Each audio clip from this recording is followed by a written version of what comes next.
Hi, so we're going to do a buyer's guide for the Porsche, the 986 Boxster today, and this is my little example. This is Boxster Ella, who's probably had most of the things that can go wrong with a Porsche Boxster. So here you are, you can learn from my mistakes, and hopefully your bank balance won't go quite as badly as mine has in the last year and a half as a consequence. So we'll start at the front.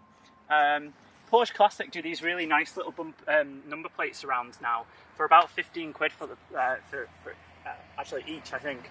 And I think it's really nice. It really sets it off and makes it look a little more interesting. It makes it stand out a little more.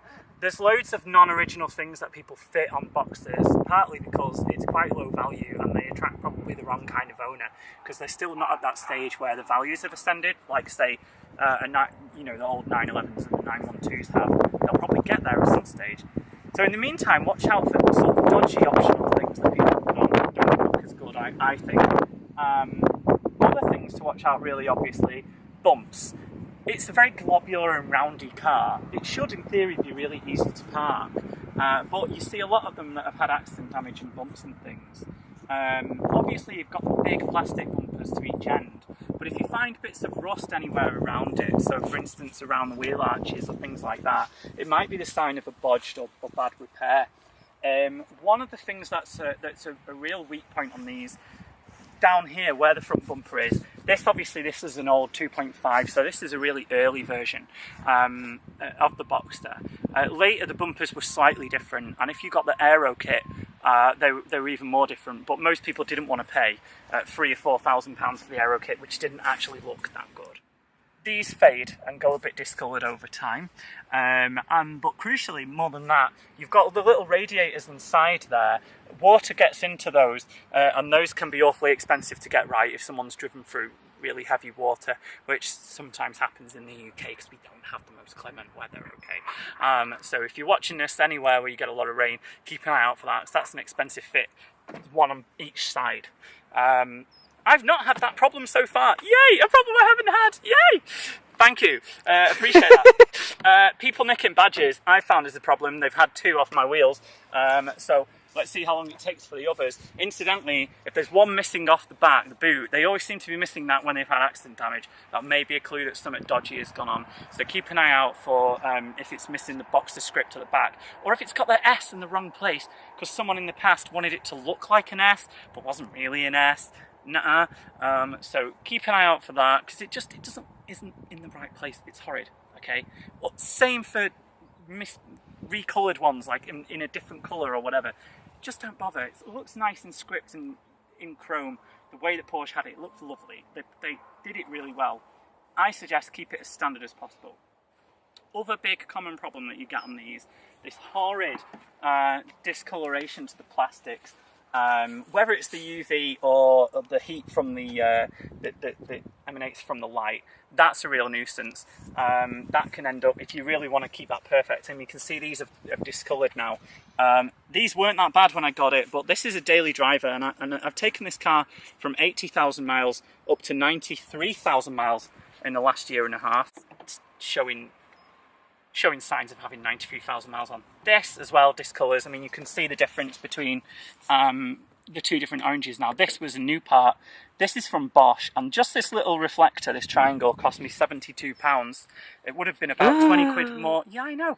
20 quid more than that from Porsche if you got it direct from them, but I managed to get it from somewhere else. The orange ones are disappearing now, so you see a lot of them with the translucent clear look. It looks dreadful if you've got clear there and orange there. I think try and keep it original. They were mostly orange until I think about 2003. Right, next things. This was supposed to be for American market, but they all actually have the side orange indicator on there. The front boot, mine seems to have some really weird smell in there. I don't really know why, but it's actually quite big. It's big space. I'll show you quickly. Oh, and another interesting thing as well, if you get one of the later ones, they have an electric system for this. So the front and back boots that are here, that come up, which I keep catching with my foot, fuse box down there as well. The front and the back boots are electric switches on anything after about 1999. This being a 1998 car, it's got the proper pull cable I'm told they get a lot of problems with the electronics on those, for the later ones, and also they get a lot of problems with the central lock-in. Two things I've not really had to worry about. The list price for this new, incidentally, was $33,950. The guy with extras, it took it to I think about £43,000, and that's without the hard top and this racing steering wheel, and without the aero kit. So it had more or less every option apart from those things. I confess the hard top would be useful, but with it being the 2.5, they have a plastic roof, a plastic window to the back of the soft top, and they often crack and go opaque, which I've already had to have replaced when I had the £1,200 worth of roof work done on this car. So yeah, that's another thing to keep an eye out for. I think just replacing the plastic window came to 100 or 2 on its own. But yeah, still with the front of the car. If there's no sticker on that bit of the bonnet, that can give away that it's had a frontal impact at some stage. A lot of these cars have been abused because they've been cheap now for 5 or 10 years. We're shooting this summer 2018. You can still get one of these for like £5 grand. I bet in about 5 years you won't be able to, because it's a lot of car, and the reason it's so cheap is they're so expensive to keep going. But if how many left, and that's a fairly unreliable website in the UK, but it does give you a rough indication of how many survived that are registered or off the road in the UK. It seems to suggest that these are down to about 800 or 900, and about 150-ish, give or take, seem to disappear from the road every year of the 2.5 Boxster. So, you know, they are starting to get rare. So there's fewer than 1,000 of them left.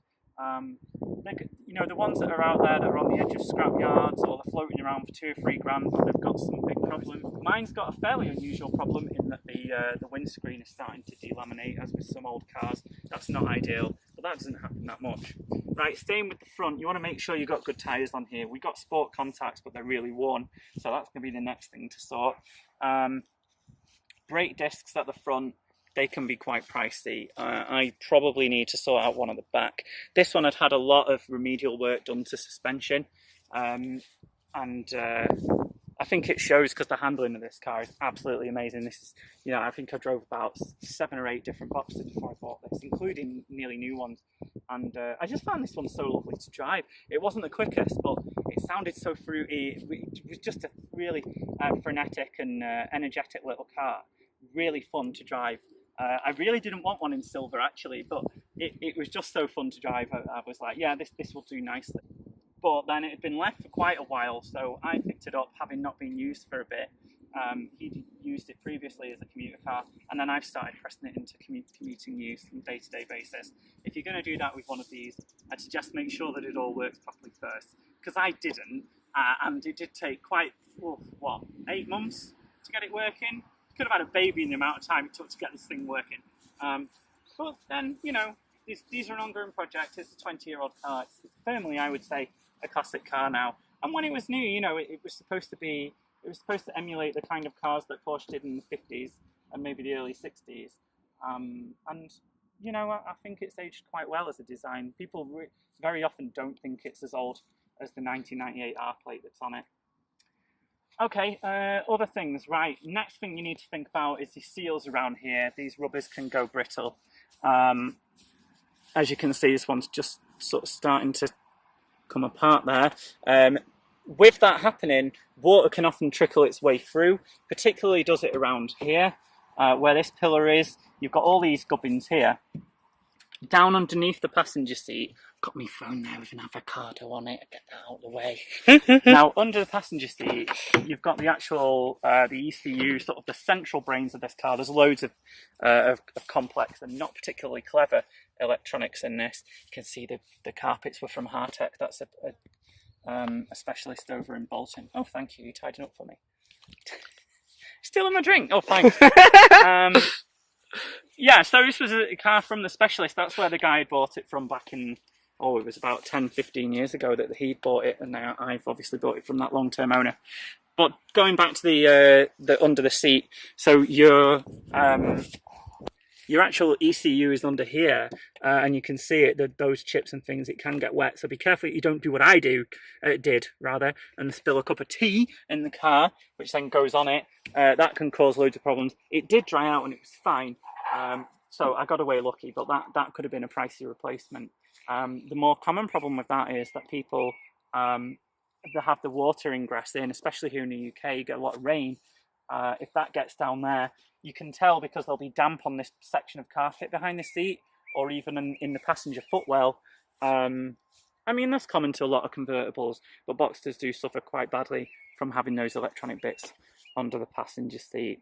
Mine's got a replacement sort of, not even aftermarket, it's just like a knockoff version of the gear stick. Not particularly good, and it's already starting to wear away. You can see loads of wear to the steering wheel, but do you know what? I like my cars lived in. I don't feel the need for them to be perfect all the time. As I said in the other video, that's the 4-spoke wheel, same as in the 993. So, you know, if you've just spent 100 grand on a 993, you have the same wheel as I do, yay!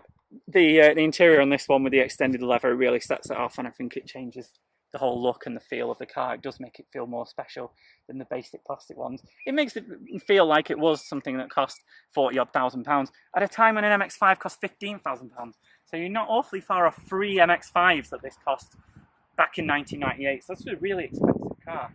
Certainly a good deal more expensive than the S2000 that appeared in 1999, or the Elise that already had appeared in 96. The roofs are quite fragile, and as I said, this one had a habit of getting out of kilter. At its worst, this big metal piece here, heavy as it is, you could just lift it up, but it's all working now and it's in the correct order. If you look down this bit, you can sort of see what I was talking about before. Can you see these like that bit here where it kind of looks chewed? The metal there, because it was so out of line that at some stage this is completely different. Now around the other side, that's completely flat. Might not look like much, but sorting out the electronic roof on this, in total it cost me £1,200. I've heard of it costing people a lot more than that even. I've also heard of people just doing it, converting it to be manual and getting rid of the electronics. I wouldn't advise that, because even though it's only a small 2-seater roof, this is so heavy compared to, say, an MX-5. I've driven a couple of MX-5 of the different generations. I'm a big fan, but the roof on this is so much heavier and more substantial than on that car. I'm not sure why. It is quite big. It does curve over quite a bit. You get a bit more headroom, but I really wouldn't bother converting it to manual if you're considering that. Messy roof with football in, yes, and lots of oil. And one of these, for if, like me, you've got a tyre that occasionally goes flat on either this or your other car. Check your oil at the back here for your usual mayo-y badness going on inside there. You don't want any of that. This dipstick, by the way, is ridiculously long. It's like 1.5 meters. I'm not going to pull it out now, but it's very, very long. Make sure that those are correct if you're actually coming and looking at one of these. Your brake light as well can be a bitch to sort out. Changing these bulbs can be a nuisance, as we found, because I bought the wrong one. The light in this bit is different from the others, so that needed to be changed.